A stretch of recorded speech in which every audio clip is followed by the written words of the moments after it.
Little Mouse. Written by Ryan Williamson. Copyright 2015. Mia knelt under the kitchen table in her She-Ra pajamas, resting her chin in her hands. She watched a knothole in the baseboard as Mama's sewing machine purred like a giant kitten above her. The floor was cold, and the pawnshop space heater did little to fight the draft seeping in from the sweating window frame. Mia sniffed and wiped her nose on her sleeve. The knothole was very small, but tiny teeth had worked at it over the winter, until now Mia could stick her entire thumb into it if she dared. She scrunched up her face in concentration. A twitching nose peeked out of the hole. A few moments later the mouse emerged, one white-tipped paw and then another, whiskers trembling as it gauged potential dangers. The mouse sat up on its haunches and tested the air suspiciously. "Hello, Mr. Socks," Mia whispered. His ears twitched at the sound of her voice, and she bit her lip to keep from giggling. He dropped back onto all fours, ready to dash back into the wall. Mia's eyes darted to the crust of bread she had left outside his home. This morning she was trying grape jelly on wheat bread. Mr. Socks preferred peanut butter, but Mia hated the new brand Mama bought from the health food store. It felt oily and gritty in her mouth and didn't taste like peanut butter at all. Mr. Socks saw the bread and started slinking toward it, keeping his body pressed against the baseboard. Mia held her breath. The mouse was only inches from the bread when the phone rang, sending him back into his hole in a streak of grey. She sighed melodramatically and blew her bangs out of her eyes. Rolling over, she stared at the underside of the tabletop, crossing her eyes until the crayon drawings on the rough particle board split into dancing, blurry doubles of sad trees and dark houses and tall, angry men. Mama sounded anxious. It must be Daddy on the line. He always made Mama anxious. He was a large man, even for a grown-up, and he frightened Mama. Mia guessed she would be frightened of him too if he hit her like he hit Mama. But he never did. He called Mia his little mouse. "But you said you would take her tonight. She's looking forward to it." "Yes, I do have plans. A friend. No, I swear, we're just friends.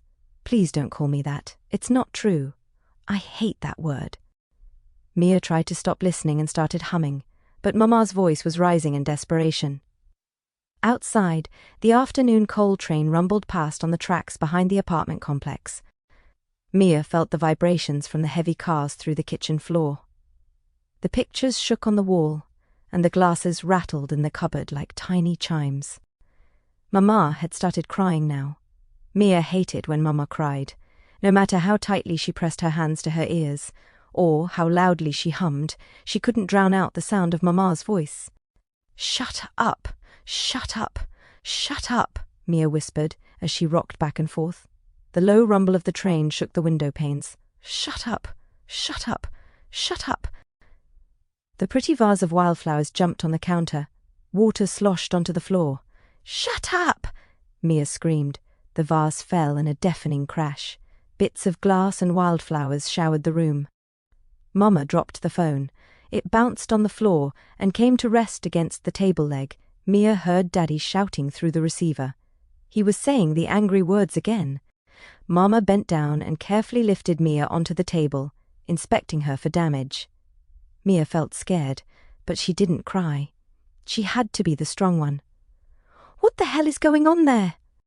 Daddy's voice shouted from the floor. "We had an accident," Mama said as she picked up the phone.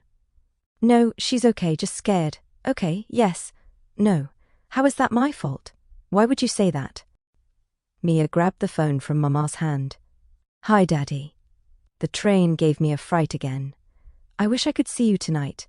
"I know. Okay, love you too." She placed the receiver in the cradle and smiled at Mama. "How about dinner?" Mama asked. "Why don't you go play while I get things ready?" Mia nodded, hopped off the table, and ran down the hall to her room. She sat on her bed and picked at the torn seam in her yellow bear, her favorite bear with the happy face on its tummy. On her bedside table, She-Ra was cooking dinner on Barbie's 2 pink stovetop, wearing one of Barbie's lace-trimmed 2 pink aprons. Dinner was Barbie's head, with the hair cut off in ragged bunches. Nearby, He-Man reclined in a 2 pink lounge chair and watched television with strawberry shortcake. A thimble of beer sat on a thread spool beside him. Sometimes He-Man let Strawberry Shortcake have a tiny taste of beer when She-Ra wasn't looking. He-Man was tired from a long day at work and told She-Ra to move her lazy ass. He was hungry. She-Ra's face sported a large purple Crayola marker bruise. She said dinner would be ready soon. Would He-Man like another beer? He grunted. Yes, he would. Mia pulled Barbie's naked, decapitated body from under her pillow. You tried to steal Daddy away from us, you stupid bitch, Mia said. Bitch was one of Daddy's angry words, but it made him laugh when Mia said it, so that was their secret joke. Mama wouldn't understand. Daddy will come back and we'll be a family again, Mia said to Barbie. You'll see. She squinted her eyes into angry slits. Barbie's stomach slowly began to blister, like the time when Billy Dvoracek held his magnifying glass over Mia's arm in the sun. Thin wisps of bitter smoke curled up from the melting doll. Bubbles broke on the surface, splattering Mia's hands with burning plastic. She threw the doll on the floor and walked over to the foggy window. Standing on her toes, she wiped away a circle of condensation from the glass. Far below, in the courtyard, children chased each other, throwing snowballs. In the shadow of the cluster of apartment buildings, lights began to come on in the other units. Mia drew a smiley face in the window fog, frowned, and rubbed it away. Pressing her nose against the glass, she watched the children playing in the hazy yellow light of the courtyard lamps. She saw their next-door neighbor coming home, struggling with bags of groceries. Mrs. Myrick was very old, older than Mia could imagine. She had wet eyes the color of faded denim, and a face that drooped on one side. Mrs. Myrick frightened Mia. People called her a nice old lady, but Mia didn't like her eyes. Every time the old woman caught her gaze, Mia felt as if cold fingers pried into the corners of her mind. Shuddering, she turned away from the window. Mia heard Mama's voice in the kitchen, so she shuffled out into the hall. Mama sounded frustrated, but she spoke too softly for Mia to make out words. Mia waited around the corner, out of sight. She chewed on the end of her braid and listened. I'm sorry, I was really looking forward to tonight. Well, what am I supposed to do? I can't make him see her. I know that. No. Yes. Of course he's doing it to control me. No, I haven't told him. He'd flip out. Okay.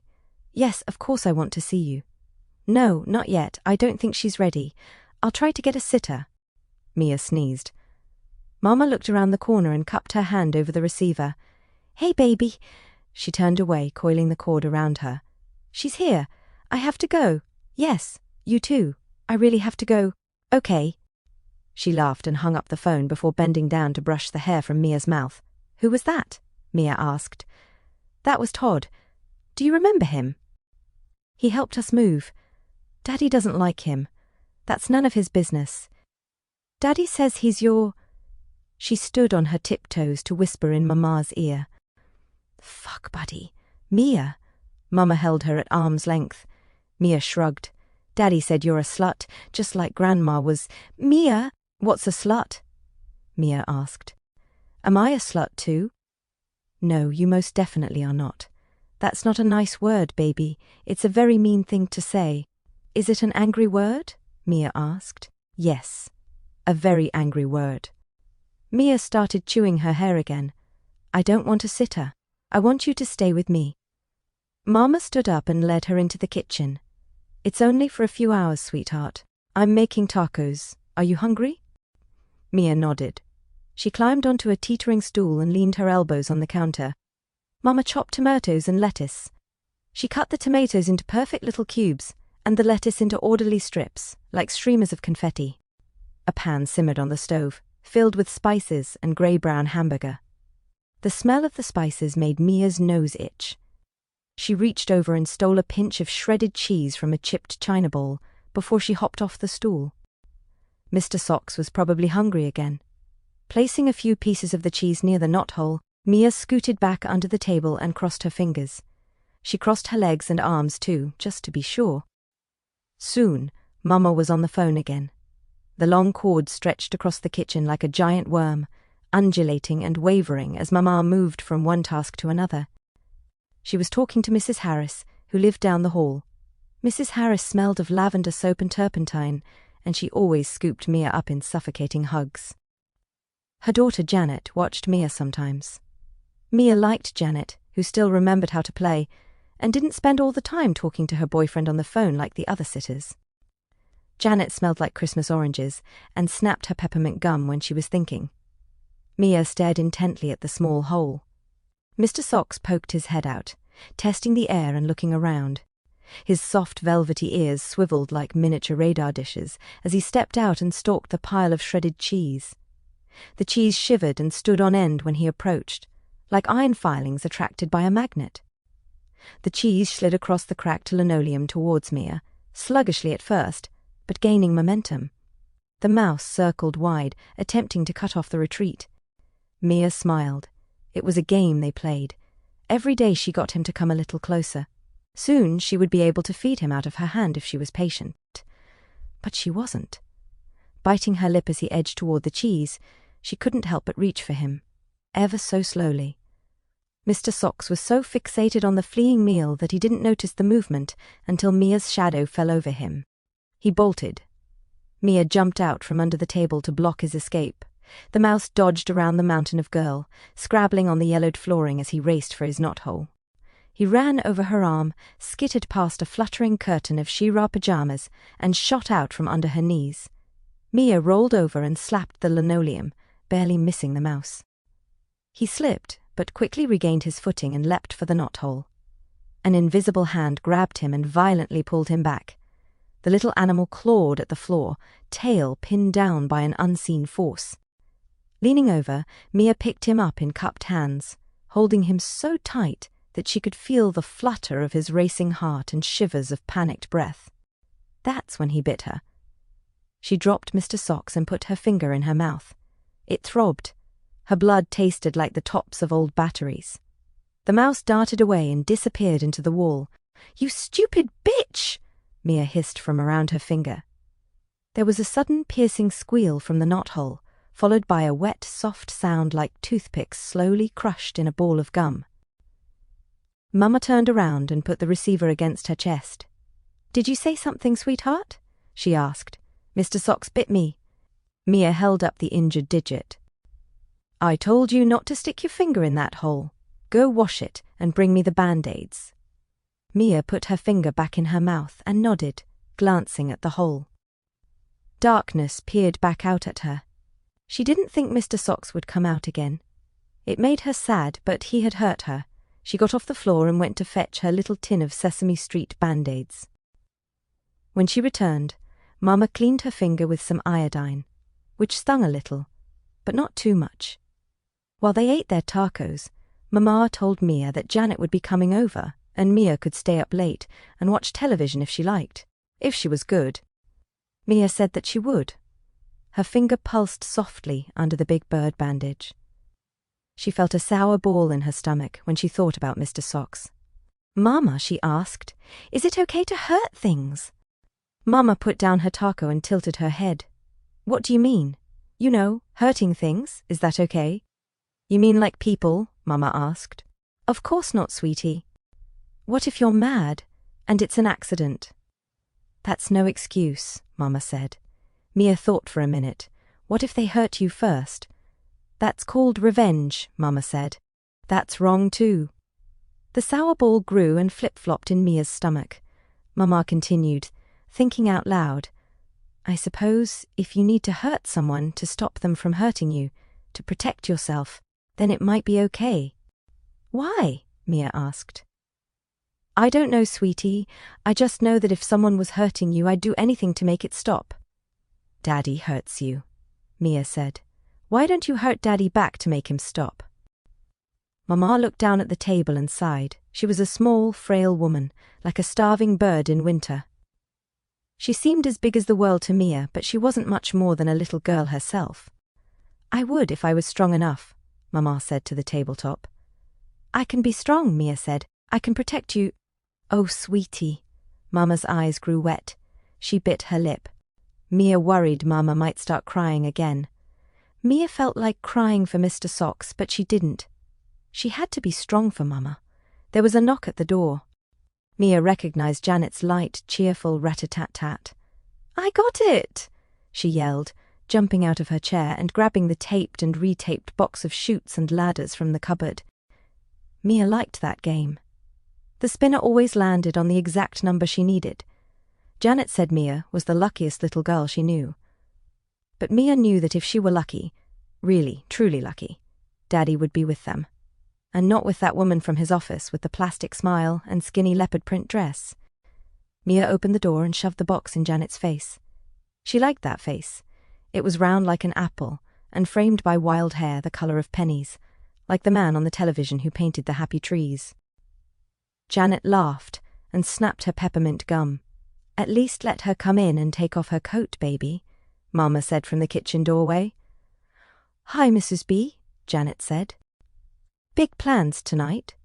"Oh, you know me," Mama said, "going to really whoop it up. Thanks for coming on such short notice." "Well, it was this, or watch the Home Shopping Network with Mom all night. And you know how rad that show is. So, yeah, tough choice, Mrs. B." Janet laughed. Mia tugged on Janet's sleeve. "Janet, Mama said I can stay up and watch television with you. Did she now?" "Magnum PI is on tonight." Mia said. "Yum," Janet said, winking at Mia. "I said you could if you were good," Mama corrected. "Oh, she's always good." Janet stroked Mia's hair. "Ain't that right, Missy?" "Darn tooting," Mia hollered, barging past Mama. She jumped into her chair at the kitchen table and pulled the lid off the box. Mama stepped into the hall to talk to Janet as Mia unfolded the board and set out the spinner and little stand-up cardboard characters. She kicked her legs and drummed her fingers on the table. "Janet!" she screamed. "Hold your horses, partner," Janet called. "I'm not getting any younger," Mia shouted in reply. She could hear Janet and her mother laughing in the hall. "So, you gonna let me win tonight?" Janet asked when she came into the kitchen. "Maybe." "How's Mr. Socks?" Janet asked. Mia held up her bandaged finger. "He bit me. So I hurt him back. I think I hurt him bad. I don't think he's waking up again, not ever."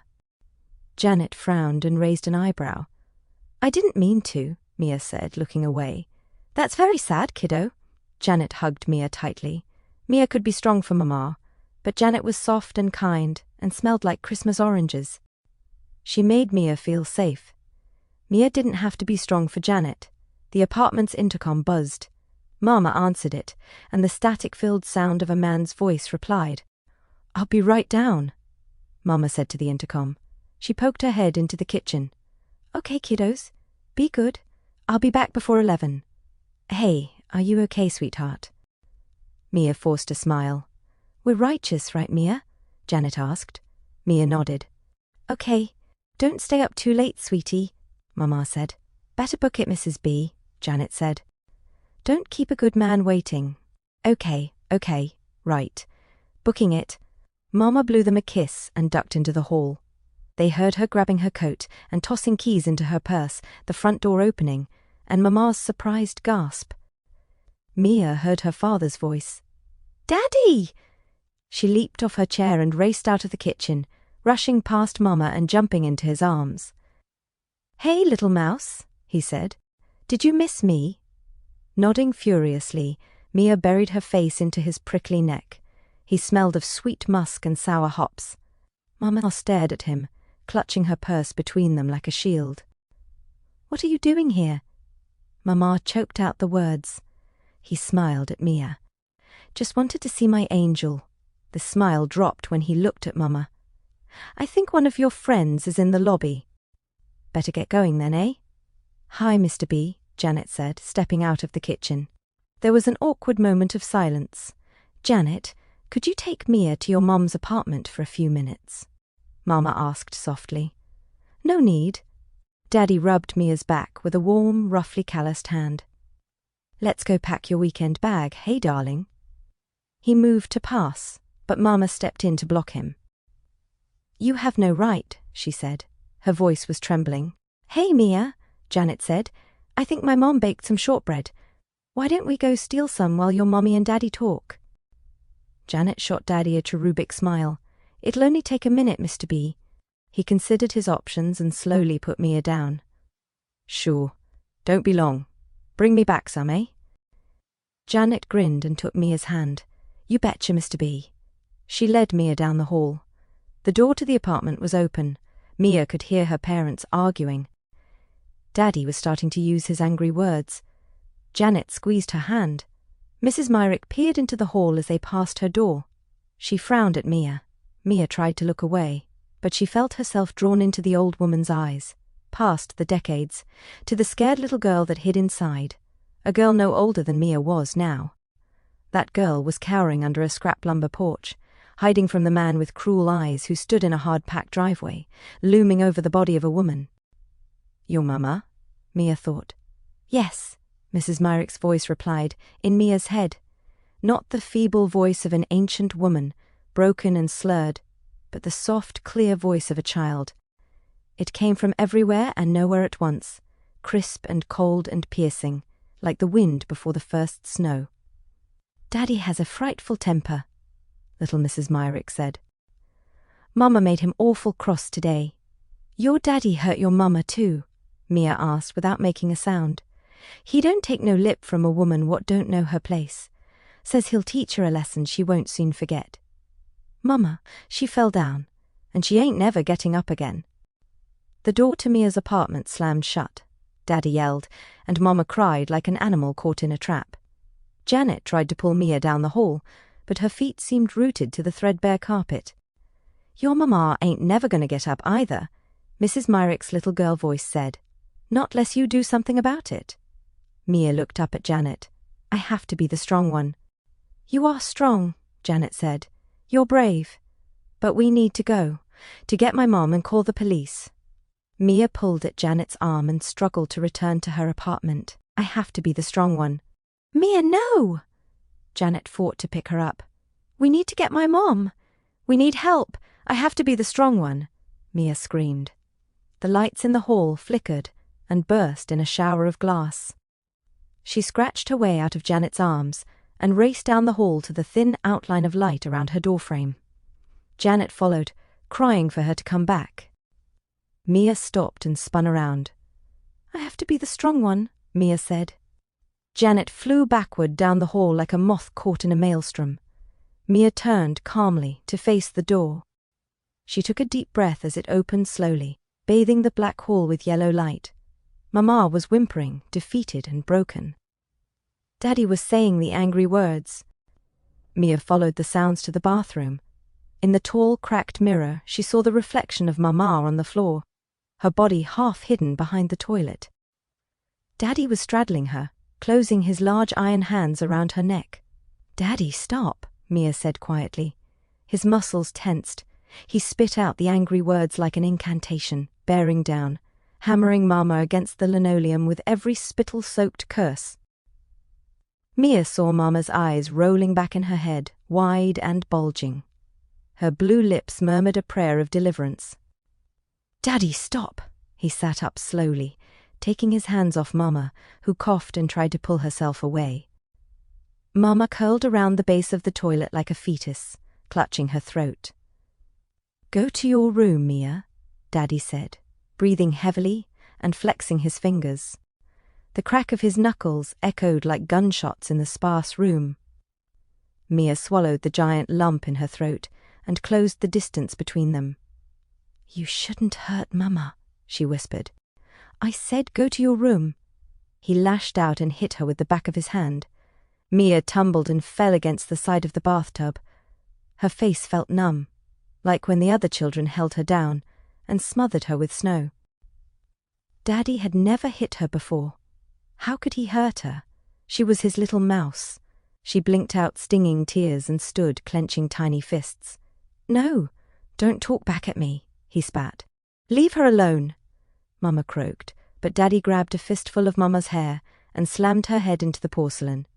She buckled and fell, unmoving, as blood pooled around her like a halo. Don't hurt my Mama, Mia screamed as loud as she could. The bathroom light burst. The frosted window blew out. Freezing wind gusted flurries of snow into the bathroom. A shaft of moonlight fell on Mia's face. Her eyes glowed in the darkness. Daddy stood up in confusion, backing away. For the first time in her life, Mia saw fear in his eyes. His body tensed and stretched as he was lifted off the floor. He clutched at his neck, gasping like a fish torn from the water, clawing and flexing as he was drawn all the way up to the ceiling. His legs flailed, kicking holes in the plasterboard and smashing the toilet tank. Water cascaded down onto Mama, mixing with her blood and flooding the floor around Mia's feet.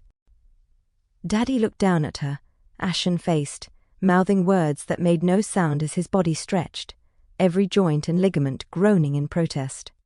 Mia desperately wanted to stop what was happening, but she didn't know how. Her emotions jumbled and tossed like ocean waves in a winter storm.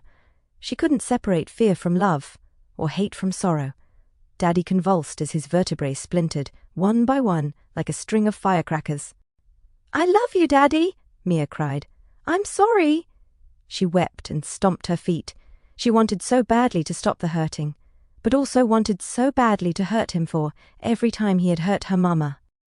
She screamed into the howling wind until her voice tore at her throat like broken glass. Slowly, the gale in the tiny bathroom ebbed away. Mia's anger bled out into the night. Daddy hung limply in the air, spinning slowly as if hanging from a rope. Mia fell to her knees.